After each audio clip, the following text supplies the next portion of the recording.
This is one of the weakest films in the franchise. If I'm being honest, I don't really like this one. I can see why you don't like this film. Me personally, I thought it was mid, but there are many things about it that I don't like.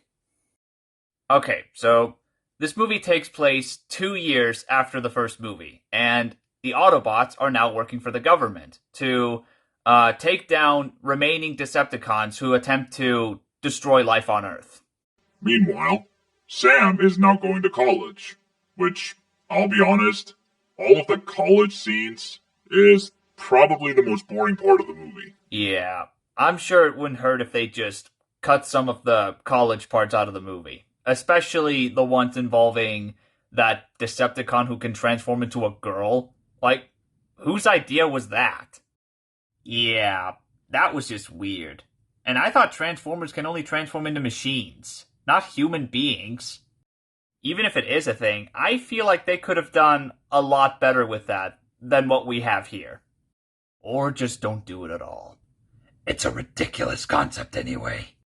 And while he was in college, he has been seeing some kind of visions or like Cybertronian symbols in his head after he touched a piece of the Allspark that he apparently had. Which creates a huge plot hole, because in the first movie, he touched the entire cube, but nothing like that happened. So, why now?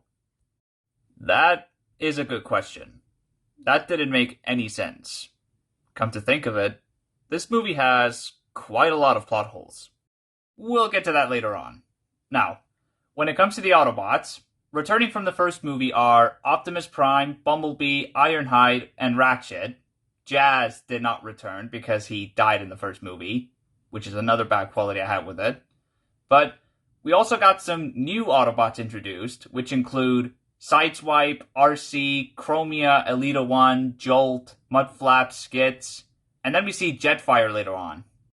Yeah, but unfortunately, most of those Autobots were incredibly downplayed, especially Ratchet and RC and her two sisters. I didn't even know RC even had a sister. And also, Jolt? We barely see him do anything at all in this movie, except maybe help Optimus get his upgrades from Jetfire's parts. Not to mention, he didn't have any dialogues in this movie either, which is stupid. Not only that, but Jetfire didn't appear until the second half of the film, and Optimus, well, I think it's best we let him explain it. Gladly. After an hour into the movie, and after that awesome fight scene in the forest where I had to fight 3 Decepticons on my own, I get killed. And yes, I do get revived, but that doesn't happen until towards the end of the film. Which brings us to another plot hole when it comes to his resurrection. Sam later on discovers that he could use the Matrix of Leadership to bring Optimus back to life, which took him a while to do that.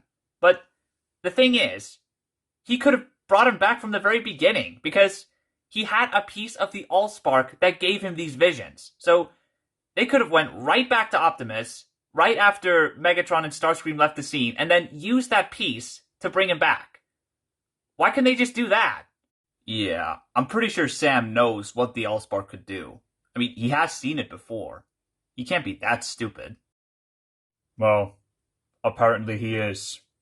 Oh, and there was also another plot hole when it comes to Bumblebee, because at the end of the first film, he got his voice back. But then in this movie, he lost it again. Like, what the heck? To be fair, his voice box was never confirmed to be fully fixed, let alone fixed at all. So, I'm guessing he only got his voice back for only, like, a few seconds, because his voice box was still damaged. Whatever you say, man. Now, for the Decepticons, they brought Megatron back from the dead, using a piece of the Allspark, by the way. We also have Starscream, who has a slightly bigger role in this movie than the first. Then we have the Fallen, or Megatronus Prime, whatever you want to call him, voiced by Tony Todd, rest in peace, who is supposed to be the main antagonist of this film. Then there's Soundwave, who only appeared in this movie as a satellite, which is kind of interesting. Then we have the Constructicons, who later on will form into Devastator. Speaking of which, there was one thing about the Constructicons I found very confusing. You know how they all combine together to transform into a one giant Decepticon named Devastator? Well, the thing is, each of the Constructicons, they somehow got duplicated. Because there were like two of each of the Constructicons, and the duplicated ones are the ones who form into Devastator. Like, what? How did that happen? Yeah, and unless I missed something, they never explained how they got duplicated. I mean, put it this way.